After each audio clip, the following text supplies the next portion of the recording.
Daineen Finn has always sought peace by the water, but her life story is one with little peace and much pain. I just felt like it wasn't gonna stop. I couldn't take it anymore. And that's when I sliced my wrist. The motivation came from years of abuse. Daineen was only 5 when her father started beating and raping her and her sisters. His threats kept them silent. I remember just getting up and going in the tub and trying to wash that dirty feeling off and just scrubbing till, my skin was bleeding. For years, Daineen thought her hellish life was normal. But at 11 years old, when she saw how her friend's family treated one another, she realized just how broken her life really was. Panic attacks, anxiety, depression, no self-worth, very lost, and no clue who I was. Following her suicide attempt, Child Protective Services put Daineen and her sisters into foster care. During her 5 years in the system, she met a family that were Christians, and they told her about God.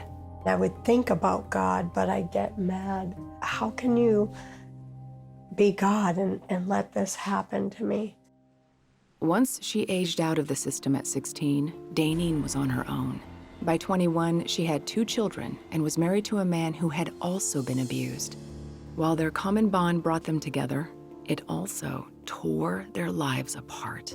The beatings were so bad, broken ribs, broken cheekbone, hemorrhaging in the brain. I had no self-worth, really was convinced it's what I deserved.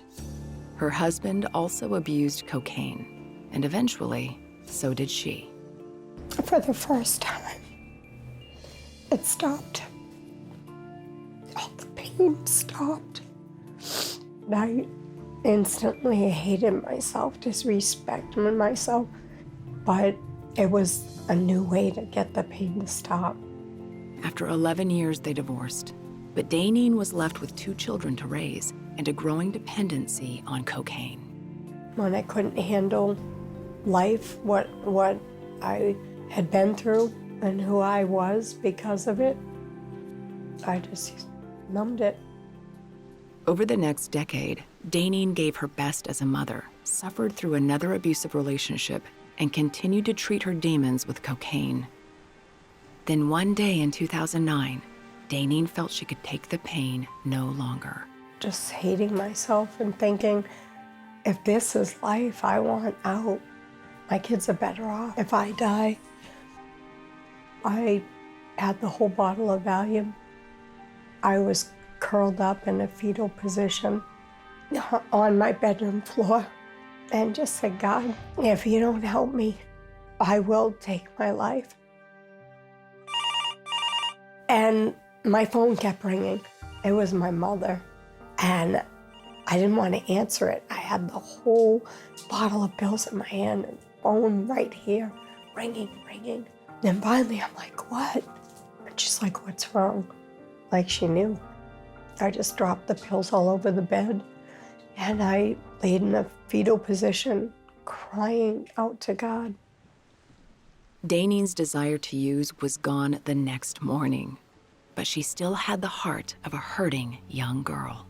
I didn't know how to change my life. I didn't have a clue what was healthy, what love was. I just wanted to be loved. That's all I wanted. One day, Daineen found a card a friend had given her. It was an invitation to church. I wanted to know something normal, something healthy, and I figured maybe I'd find it there. And I'm like, oh, I think I'll go check it out. A reluctant visit turned into regular attendance, and she even got connected with the women's group at the church. They were like, we're gonna love you till you love yourself. And they did. They actually taught me how to live again. But it wasn't until years later at an altar call that Daineen finally understood and accepted the truth of God's love. And I lost it. I just cried outwardly in church. And then I said it wholeheartedly, just asking God to just come into my life. Not long after, she was baptized. I had written all my pain and just fears, everything on a little note.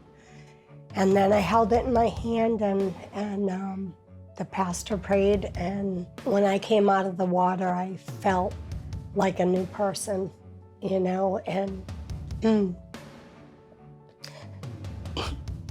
it was amazing to feel new.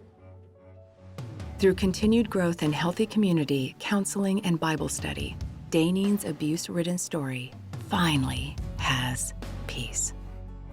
I can finally say that I like me. I know Jesus loves me because the world has tried to take me out so many times. He ain't let me go anywhere. He has saved my life. He has shown me that I am worthy and I am loved, and he loves me just the way I am.